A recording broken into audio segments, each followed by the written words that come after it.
Now you actually refer to your music as hybrid soul. Yeah. Can you expand on that? Well, I've always, to be honest, I've always find it hard to put a name on my music because I didn't record it in the sense, I didn't think about it, okay, well, I'm going to make a, a rock record, a pop record, a soul record. I like that, though. I like it when artists aren't really that easy to define, because I think it shows that you have a wide range of, musical influences, which I think makes you a better artist.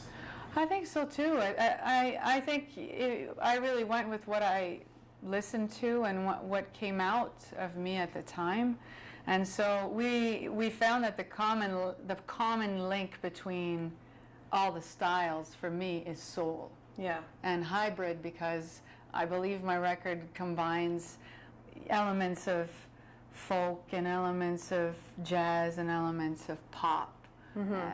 Pop structures are pop songs, and they're soulful, but the common denominator is very much soul, I find. To me, John Mayer is soul. Yeah. Norah Jones is soul. Yeah. In my books, Yeah. So. Now you said that. I really popped that. Sorry, Steve. You said that you were actually on this journey, I guess, for the excitement. Has it lived up to? Oh my God, has it ever? What you thought, or? My whole life is like one big excitement, roller coaster, ups and downs, and you just constantly have to keep your eye on the road because it keeps turning, and you just have to be aware of everything that's going on all the time. So it's definitely, I don't think it could have picked a more exciting route, because we just, meeting new people every day in different settings, different cities, and it's great. I love it. What do you think's been the most surprising part of your career? The most surprising? You mean the moment where I felt the most? Something that you didn't really expect, but, that happened, and it just took you by surprise. You didn't expect it would go that way, or?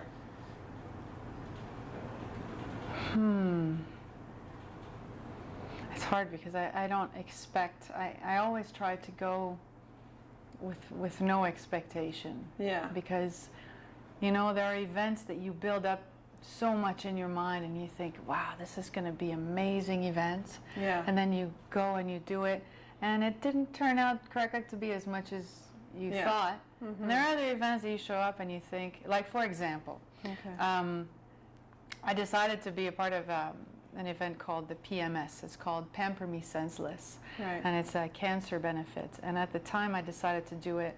I do a lot of benefit concerts, but that one was special to me because my mom had just been diagnosed with cancer, and she actually overcame it. And so I really wanted to be a part of that event. But it was going to be me by myself at the piano, and you always hope that the setting's going to be perfect, the lighting, the environment, and everything, that people will listen, because they're original songs. Not every setting always suits that. So I was asked to play 3 songs, and I showed up, and people were just completely open and really responsive to what we did, and to what I did. And we got a stand-up ovation. And I say we, I'm always tempted to say we because I'm not myself. I'm a team, there's a team behind what I do.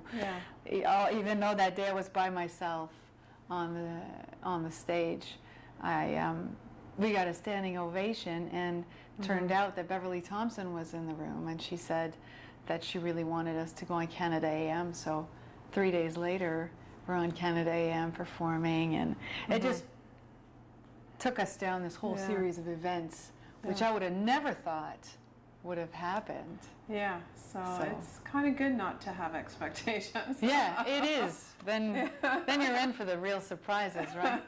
Exactly. So how do you think you got through the difficult times?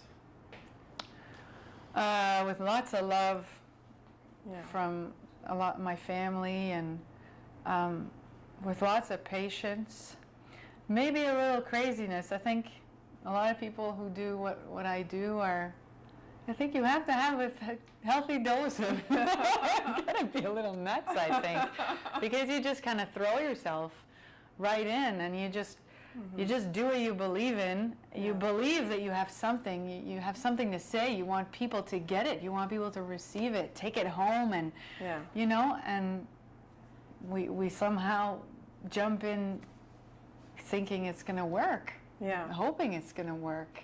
And putting everything we own and have emotionally, mentally, physically, financially into these projects.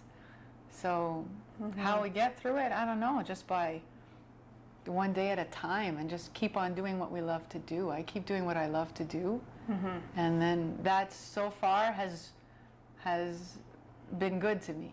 Knock on wood. What's been one of the most rewarding parts of your career? Most rewarding parts of my career, you know, I think it's when we released this record, A Better Place, was released in a very special kind of way, because it's out in a lot of gift shops all over the States and France and in Canada.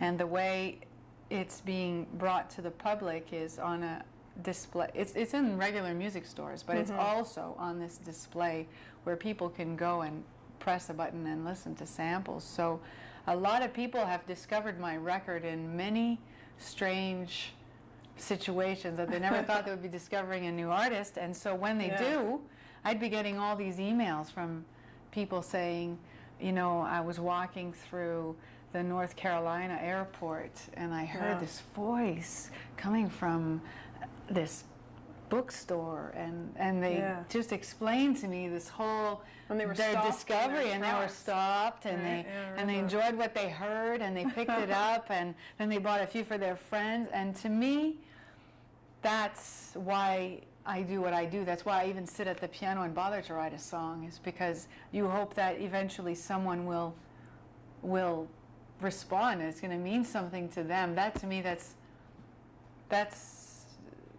the beauty of making music, is that someone who doesn't even know me can be on the other end of the world and feel something from something I wrote in my house. That's amazing. And somehow got to them. That, to me, is the most rewarding thing.